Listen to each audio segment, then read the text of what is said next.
you and me and who knows what. All right, well, hi, it's Bob Doyle. It's at least Bob Doyle. And am I using this technology as what's a hacky way to get your attention? Sure. I mean, it's there. But can I use it to make a point? Sure, I can. Let's see if I can. Reality. It's getting harder and harder to determine sometimes, isn't it? And truth. Wow, well, that's even deeper concept. Is there a difference? Truth. What is true? And what determines whether it's true for you? I mean, obviously, there are people in the world who have a different belief about what true is than you, right? So, and then they live their whole lives by that, as you do. And based on the truth that you have created for yourself, you get a certain amount of results because the truth you have has certain meaning to it. And based on the meaning that you make out of any given moment, you're going to take an action, or you're not going to take an action based on your view of what's real, what's true about this situation. But like I said, see, this other person with different brain wiring, they will see the situation in a different way and may have a whole other range of options in terms of action to take or responses to have than you do because they've been wired differently.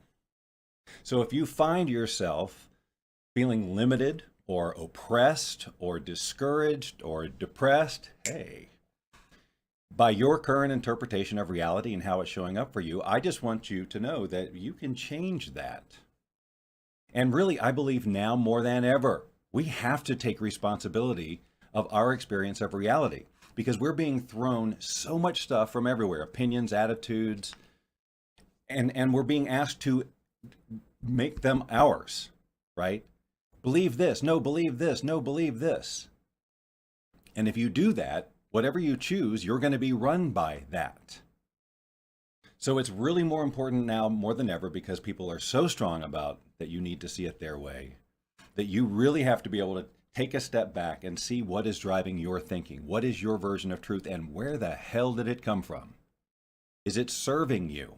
Is the meaning you're making out of what's showing up as your reality driving you forward in a joyous way? Are you experiencing all of the abundance that life has to offer? If not, it's because your wiring is just got you running a program that keeps you where you are. But that wiring, good news, can be changed, and that's what we help people do. But the first thing we do is show them how their wiring is at work, how it got there in the first place, and then say, and here's exactly what to do to change it. And we have these free trainings every week. They're available, open to the public. Anybody can pop in. And if you're a member of a team or an organization and this type of conversation you think would be good within the context of your organization, because it's really cool when we do it that way, because everybody's on a similar page, at least in one area. And so you look at not just the wiring of the individual and how that's limiting them, but how all of that wiring together in a group changes or affects how the group moves forward toward their vision. So it's cool sometimes to get all these people as part of a group or an organization on the same page in terms of empowerment, personal, professional, etc. But in any case, the next one of these trainings is tomorrow at 9 a.m. Pacific. 9 a.m. Pacific. And all you got to do is register here and pop in. Allow about an hour and a half. It is, I think, a complete and thorough education on what you need to do to get started. Because, I mean, you got to start, right? If you're going to change your wiring, you got to first identify what is that wiring. And we tell you how to do that in this training. And then we'll tell you, okay, how do you then decide how you want to change it? And then do the things you got to do to change it. And then you define your reality. You define your truth so that you don't have to be at the mercy of trying to figure out everybody else's. Because I'm telling you, it's getting weird out there. Okay? Hope to see you in one